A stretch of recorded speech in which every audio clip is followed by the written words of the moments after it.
अरे अरे अरे अरे अरे अरे मुझे उंगली कौन खींच रहा है? अरे ये टांगे कौन खींच रहा है भाई? ये झकझोर कौन रहा है मुझे? ये मैं हूं, जी। दिवंगत लेखक की प्रेत आत्मा। तुम आजीवन मेरे पीछे पड़े रहे हो ना। अब मैं ओह ओह, ये तो कोई जानी पहचानी आवाज है। जानी पहचानी आवाज ही नहीं, अब मुझे देख भी लो। मैं स्पष्ट होता हूं। अरे ये आकृति, ये ये आकृति तो जीवन लाल की है। तुम मर चुके हो। हां, मैं मर चुका हूं, लेकिन प्रेतात्मा बनकर तुम्हारे पास आया हूं, तुमसे बदला लेने। प्रेतात्मा?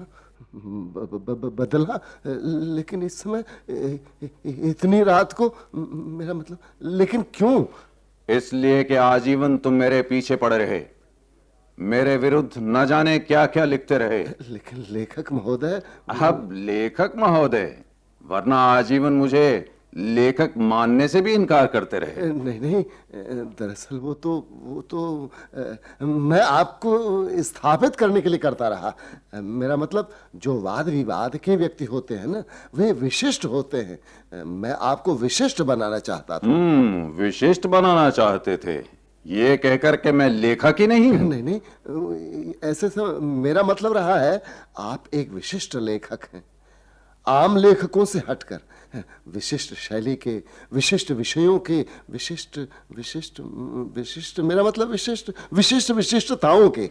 और उस रोज की घटना क्या मैं भूल गया हूं, जो मेरी हर गोष्ठी की तरह मेरी शोक सभा को भी उखाड़ने के पीछे लगे थे। जी जी, वो मैंने सोचा, मैंने जो बीड़ा उठाया है, मेरा मतलब आपको विशिष्ट दिखलाने का, वो आखिर तक ही निभाऊं।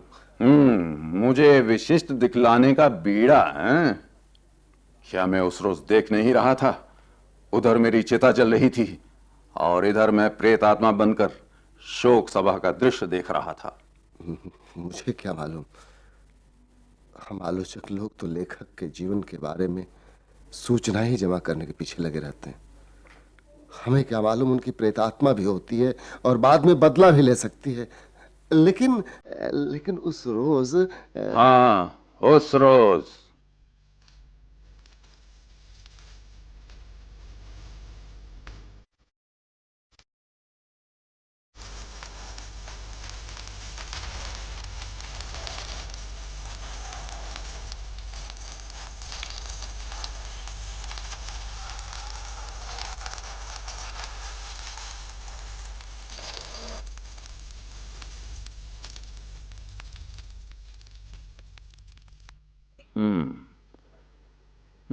उस ओर मेरी चिता जल रही है और इस ओर मेरी शोक सभा हो रही है। आज देखूंगा मेरे बारे में कौन कौन क्या क्या कहता है। आजीवन तो ये सब मुझसे जलते रहे और यहां शोक सभा का चेहरा लिए बैठे हैं। लेकिन ये आलोचक तो ये भी नहीं कर रहा है। ऐसा लग रहा है जैसे मेरी शोक सभा को भी उखाड़ फेंकेगा। लेकिन ये आ क्यों गया यहां? मुझे फिर घबराहट होने लगी है। वैसे भी ये आलोचक सभी जगह अपना अस्तित्व दर्शाना चाहते हैं, लेकिन इसे आने से औरों ने रोका क्यों नहीं? क्या उन्हें खुद के स्थापित होने में यह रुकावट नहीं लगती? खैर, एक मेंबर तो बढ़ा। शोक सभा जितनी बड़ी हो, उतनी ही उस लेखक का प्रभाव माना जाता है। यह अंतिम प्रभाव है ना, लास्ट इंप्रेशन। और कौन है शोक सभा में? इस कोने में श्रीमती बैठी हैं, फपक कर रो रही हैं, जैसे जता रही हैं रोना एक लेखक की पत्नी का दाम्पत्य हक है। जाने दो। और कौन है? ये कौन खड़ा है? अब शकुन जैसा सब लोग बैठे हैं और ये खड़ा है, और वो भी सावधान मुद्रा में। खैर, पता चल ही जाएगा।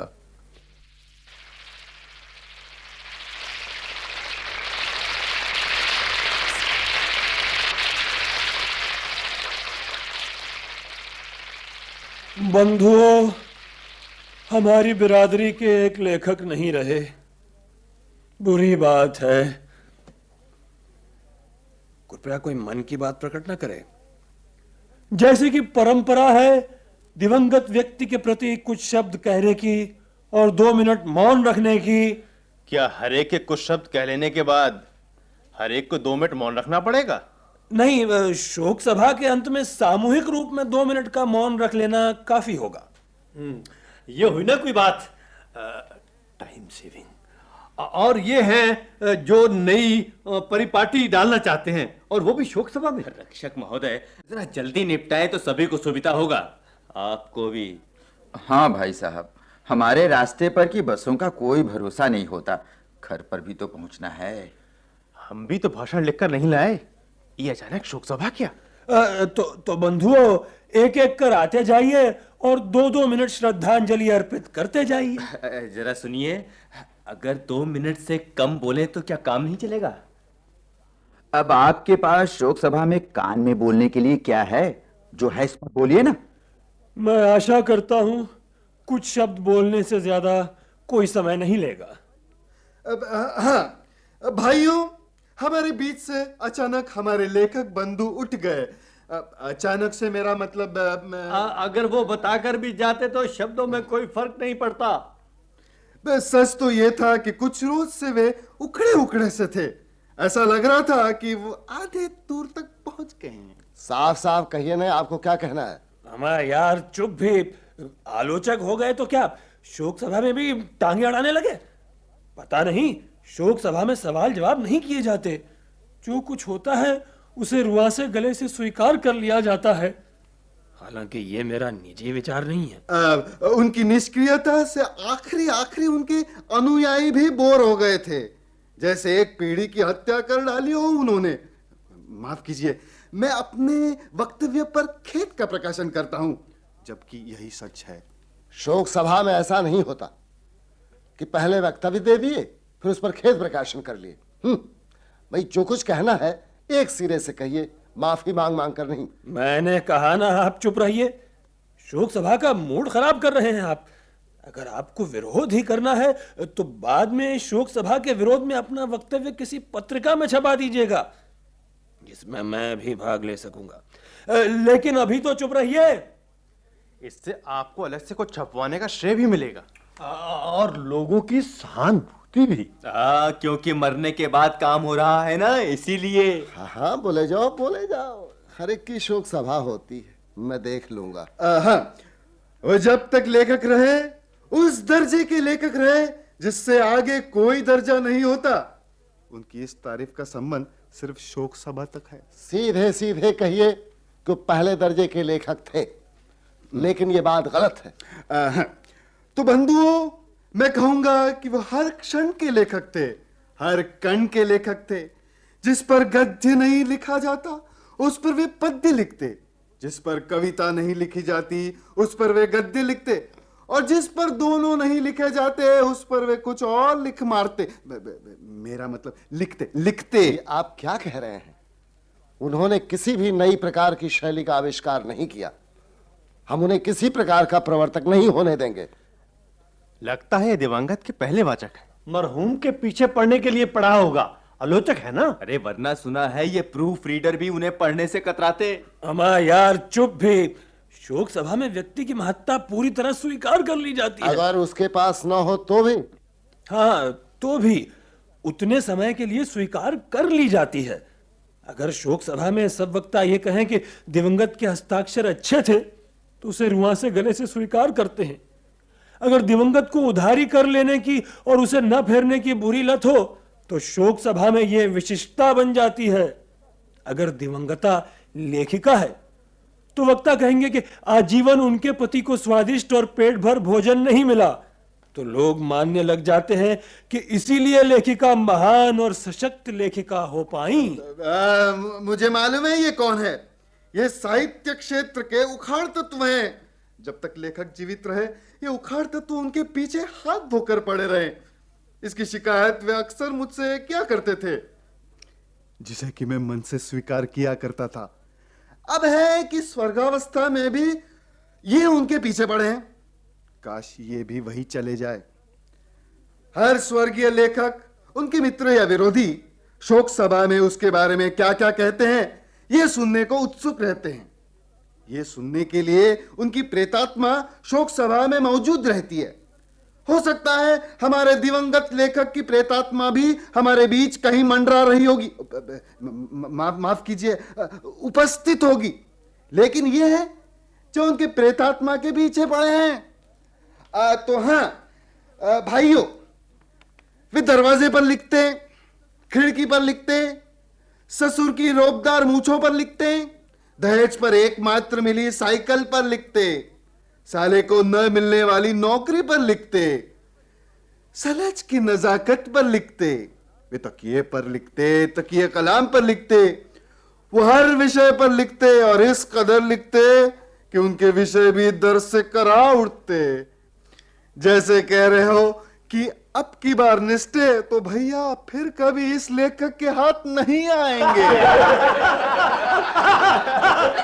भाइयों भाइयों भाइयों, शोक सभा में ना तो खुशी जाहिर की जाती है, ना ही शेम शेम कहा जाता है। जो भी कुछ होता है उसे रुआ से गले से स्वीकार कर लिया जाता है। आप भी ऐसा ही कीजिए। हालांकि मैं निर्विकार हूं, इसका मुझे दुख हाँ है। हाँ हाँ बिल्कुल, मैंने सलहज की नजाकत पर उनका लेख पढ़ा था। मुझे लगा कि ये उनका भोगा हुआ यथार्थ नहीं है। पढ़ते समय मुझे बीच में यह भी लगा कि लेखक में कहीं भी तो पत्नी का डर मौजूद है। आखिर मैं समझ नहीं पाता कि लोग बिना यथार्थ भोगे और स्वतंत्र वृत्ति बनाए लिखने की जुर्रत कैसे करते हैं। आप भी अजीब बात करते हैं। अजी, ये विषय ही ऐसा है कि जिसका यथार्थ भोगना हरेक के नसीब में नहीं होता। और आखिर पत्नी के होते सलहज की नजाकत पर लिखना स्वतंत्र प्रवृत्ति से कैसे संभव है? आप आलोचक हैं ना, इसीलिए ऐसी बातें कर रहे हैं। अगर मैं होता तो मैं भी ऐसा ही करता। रक्षक जी, प्रवर्तन या प्रवर्तक इसे ही कहते हैं। ओहो, तो ये खड़ा हुआ व्यक्ति रक्षक है, मेरी शोक सभा की प्रतिष्ठा का रक्षक। इसीलिए जब से कह रहा है शोक सभा में ऐसा नहीं होता, वैसा नहीं होता। वाह वाह, बहुत अच्छे, बढ़िया।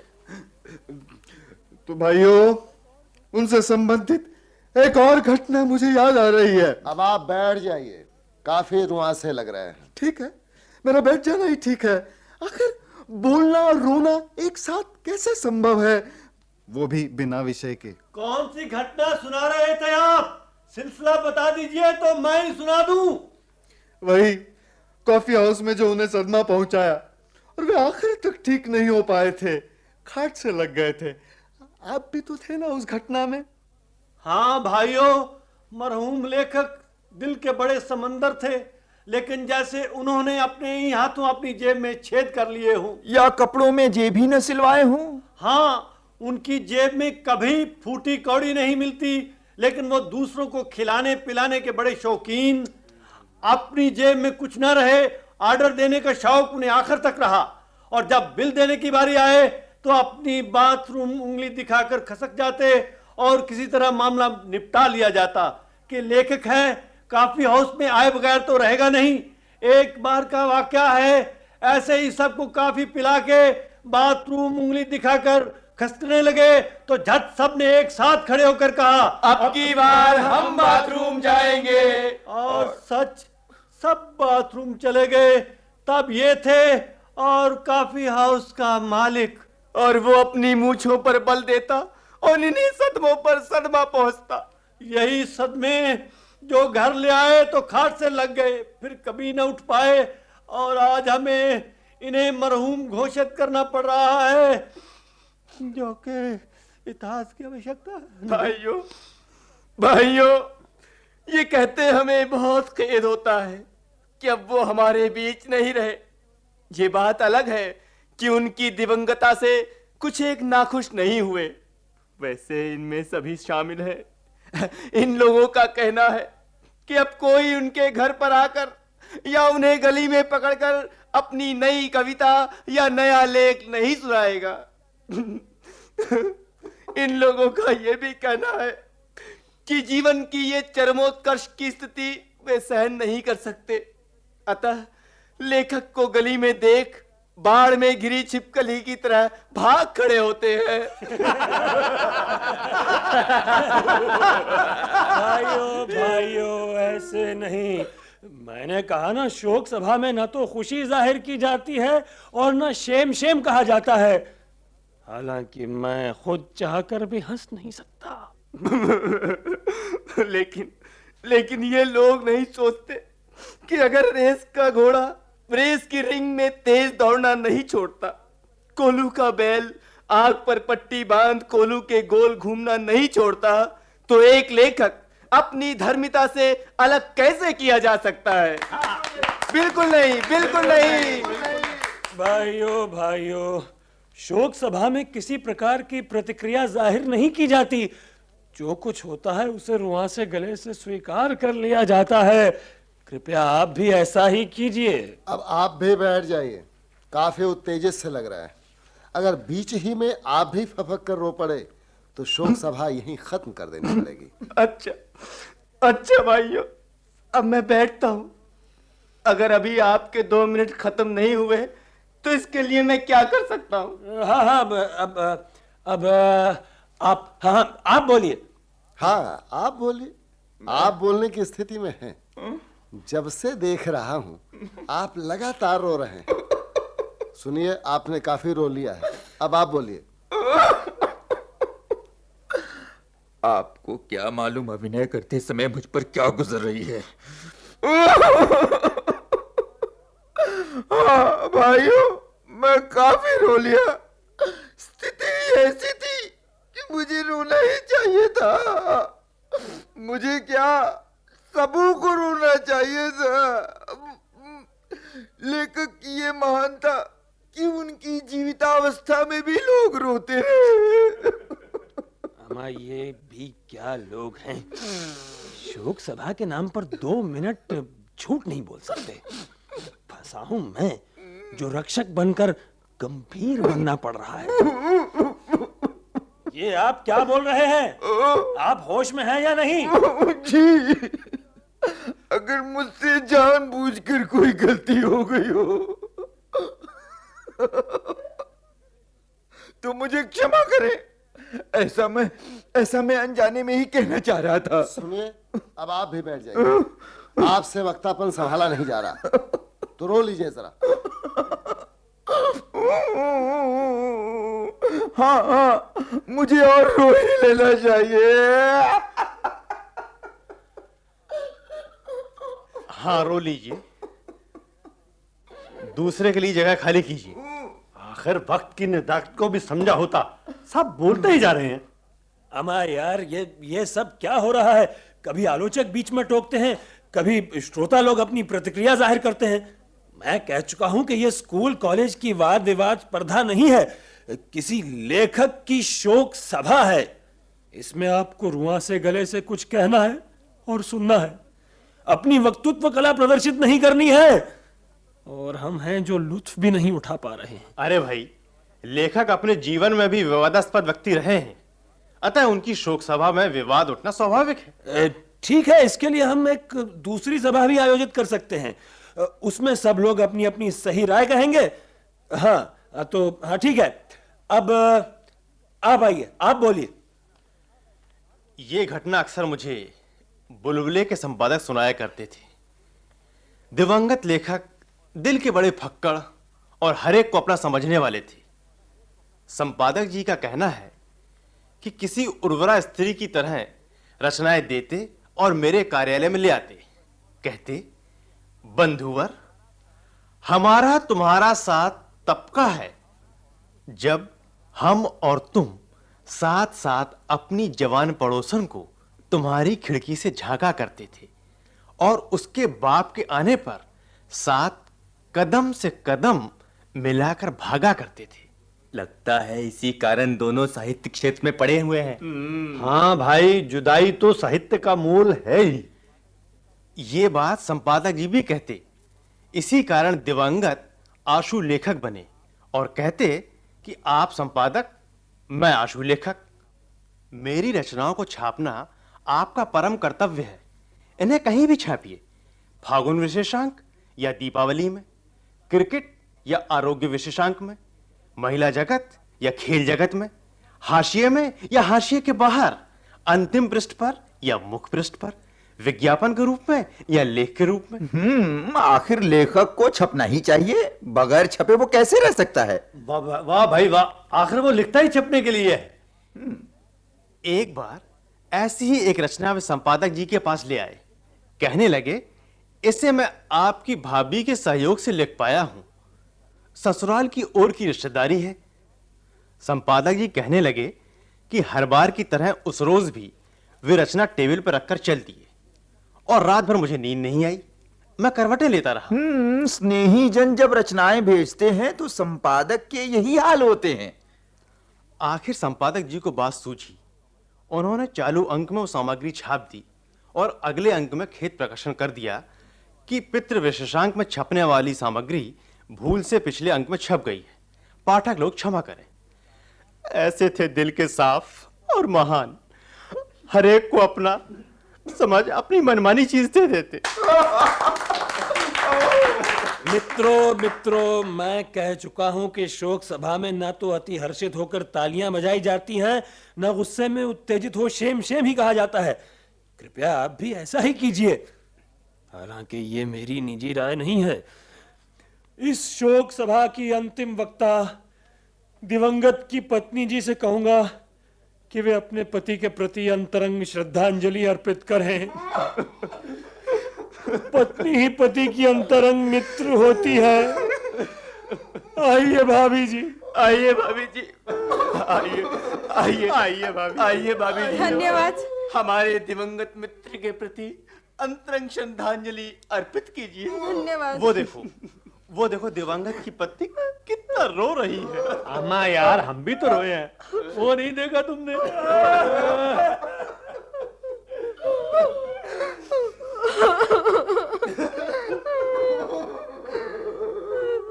वो एक सही लेखक की तरह हमेशा परिवार से जी चुराते, खाली बर्तनों के डर से घर में आने से ही कतराते, और आते भी तो सीधे अपने कमरे में घुस जाते, अंदर से कुंडी लगा देते।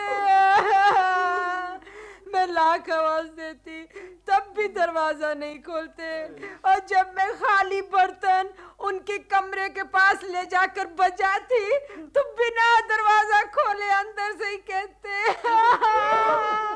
आप चिंता मत करो प्रिय, मैं अब की बार लॉटरी का टिकट लाया हूँ, लॉटरी का टिकट खरीदा है, हर बार यही होता। एक लेखक के जीवन में और क्या हो सकता है? चुप यार, वातावरण में शमशान में शांति बनाए रखो। देख नहीं रहे हो, मरहूम की पत्नी तहे दिल से श्रद्धांजलि अर्पित कर रही है। अब की बार भी यही हुआ, वो अपनी तकिए के नीचे लॉटरी की एक टिकट छोड़ गए।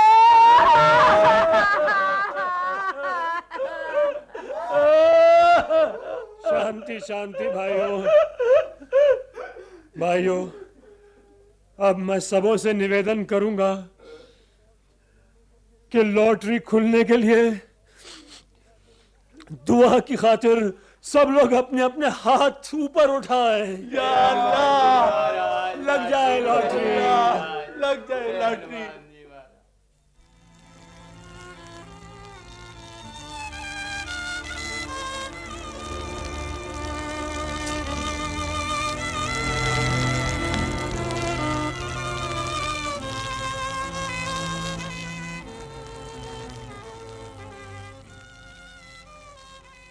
हाँ, तो कुल मिलाकर ये रही मेरी शोक सभा।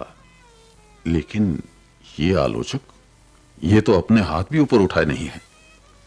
और ये क्या? ओह, तो 2 मिनट का मौन है।